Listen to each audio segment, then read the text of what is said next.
प्रधानमंत्री योगी की नई टीम पर लगाई मोहर। पूर्व प्रदेश अध्यक्ष को मिलेगी सूबे के एक नए मंत्री की चेयर। राजा भैया को भी मिल सकती है कैबिनेट में जगह। पुराने चेहरे हटाए जाएंगे और नए चेहरों को मिल जाएगी जगह।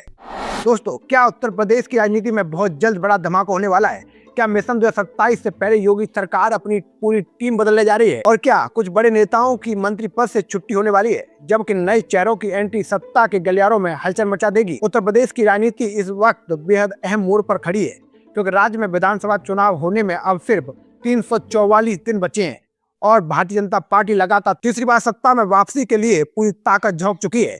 बीजेपी किसी भी कीमत पर 2027 का चुनाव हारने का जोखिम नहीं लेना चाहती। यही वजह है कि दिल्ली से लेकर लखनऊ तक सियासी रणनीति का बड़ा खाका तैयार किया जा रहा है।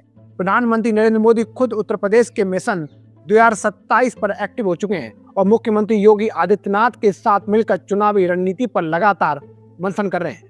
दोस्तों, बताया जा रहा है कि बीजेपी का पूरा फोकस इस बार सिर्फ चुनाव लड़ने पर नहीं, बल्कि चुनाव जीतने के लिए हर छोटी बड़ी कमजोरी को दूर करने पर है। और यही वजह है कि संगठन और सरकार दोनों ही रिपेयरिंग का काम युद्ध स्तर पर शुरू हो चुका है। अब योगी मंत्रिमंडल विस्तार की चर्चाएं तेज हो गई हैं। सूत्रों की माने तो 21 अप्रैल के बाद किसी भी दिन योगी कैबिनेट का बड़ा विस्तार हो सकता है और इस विस्तार में कई नए चेहरों को मौका मिल सकता है, जबकि कुछ पुराने मंत्रियों की छुट्टी लगभग तय मानी जा रही है। बीजेपी का शीर्ष नेतृत्व अब सिर्फ चेहरों के सहारे नहीं, बल्कि मजबूत सामाजिक समीकरण और क्षेत्रीय संतुलन के आधार पर नई टीम बनाना चाहता है। इसलिए चर्चा है कि पश्चिमी उत्तर प्रदेश, ओबीसी, दलित, ब्राह्मण और सवर्ण वोट बैंक को ध्यान में रखते हुए कैबिनेट की नई तस्वीर तैयार की जा रही है। सबसे ज्यादा चर्चा जिन नामों की हो रही है, उनमें से एक बड़ा नाम है भूपेंद्र चौधरी का। सूत्रों के मुताबिक पूर्व प्रदेश अध्यक्ष और पश्चिमी यूपी के मजबूत जाट नेता भूपेंद्र चौधरी का मंत्री बनना लगभग तय माना जा रहा है। बीजेपी उन्हें संगठन से सरकार में लाकर बड़ा संदेश देना चाहती है, ताकि पश्चिमी यूपी में जाट समाज को साधा जा सके। पश्चिमी यूपी बीजेपी के लिए बेहद अहम क्षेत्र माना जाता है, क्योंकि 2027 के चुनाव में ये इलाका निर्णायक भूमिका निभा सकता है। खास बात दोस्तों ये है कि फिलहाल मुख्यमंत्री योगी आदित्यनाथ दोनों डिप्टी सीएम और प्रदेश अध्यक्ष पूर्वी और मध्य यूपी से आते हैं। ऐसे में पश्चिमी यूपी के किसी बड़े चेहरे को कैबिनेट में प्रमुख स्थान देना पार्टी की रणनीतिक मजबूरी बन चुका है। लेकिन सिर्फ भूपेंद्र चौधरी नहीं, एक और नाम ने राजनीतिक गलियारों में हलचल मचा दी है और वो नाम है राजा भैया का। दावे किए जा रहे हैं कि बीजेपी इस बार कुंडा के बाहुबली विधायक राजा भैया को भी सरकार में जगह दे सकती है। हालांकि इस पर आधिकारिक पुष्टि नहीं हुई है, लेकिन अगर ऐसा होता है तो ये यूपी की राजनीति में बड़ा उलटफेर माना जाएगा। इसके साथ ही बीजेपी ब्राह्मण समाज को साधने के लिए भी एक बड़े ब्राह्मण चेहरे को मंत्री बनाने की तैयारी में है।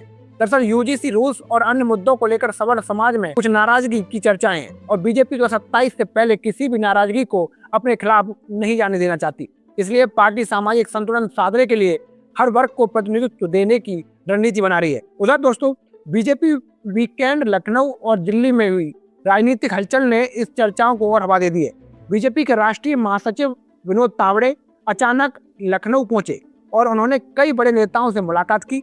उन्होंने मुख्यमंत्री Yogi Adityanath, deputy CM Brajesh Pathak, deputy CM Keshav Prasad Maurya समेत तमाम वरिष्ठ नेताओं से अलग अलग मुलाकात और राज्य के कामकाज और संभावित मंत्रिमंडल विस्तार पर भी चर्चा की।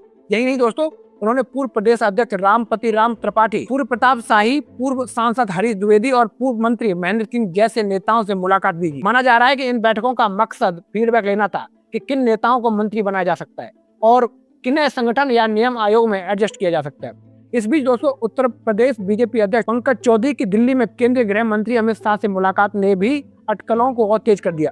पंकज चौधरी रविवार को अमित शाह के आवास पहुंचे और दोनों के बीच यूपी की राजनीति, संगठन और मंत्रिमंडल विस्तार को लेकर बहुत लंबी चर्चा हुई। माना जा रहा है दोस्तों कि बीजेपी हाईकमान अब उत्तर प्रदेश को लेकर बहुत जल्द बड़ा फैसला लेने वाला है। अगर वर्तमान योगी मंत्रिमंडल की बात करें तो फिलहाल सरकार में कुल 54 मंत्री हैं, जिनमें 21 कैबिनेट मंत्री, 14 राज्य मंत्री, स्वतंत्र प्रभार और 19 राज्य मंत्री शामिल है। लेकिन संवैधानिक नियमों के मुताबिक अभी 6 और नए मंत्री बनाए जा सकते हैं, क्योंकि विधानसभा की कुल संख्या के 15% तक मंत्री परिषद बनाई जा सकती है।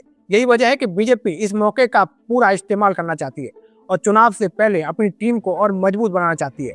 दोस्तों, सूत्र बताते हैं कि इस विस्तार में कुछ मंत्रियों को हटाकर संगठन में भेजा जा सकता है कि वे जमीन पर जाकर पार्टी को मजबूत करें, जबकि लंबे समय से संगठन में मेहनत कर रहे नेताओं को मंत्री पद देकर सम्मानित किया जा सकता है। इसके अलावा आयोगों, निगमों और सरकारी संस्थाओं में भी नियुक्तियों का दौर शुरू हो सकता है, ताकि नाराज नेताओं को साधा जा सके।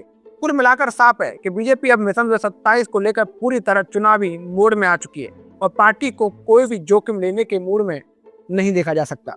योगी सरकार की नई टीम कैसी होगी, कौन मंत्री बनेगा, कौन हटेगा, किसे संगठन में भेजा जाएगा, इन सवालों के जवाब आने वाले कुछ दिनों में मिल सकते हैं।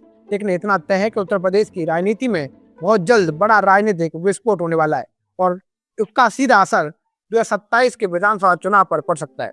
अब सबकी नजर सिर्फ एक बात पर टिकी है, क्या योगी की नई टीम बीजेपी को तीसरी बार सत्ता दिलाने का रास्ता बनाएगी या फिर यही बदलाव नए विवादों को जन्म देगा। आने वाले दिन उत्तर प्रदेश की राजनीति के लिए बेहद निर्णायक साबित होने वाले हैं। दोस्तों, मैं था आपका अपना मुकेश उपाध्याय। अगर आपको हमारी जानकारी अच्छी लगी हो तो कमेंट बॉक्स में जरूर बताइएगा। जय हिंद, जय भारत।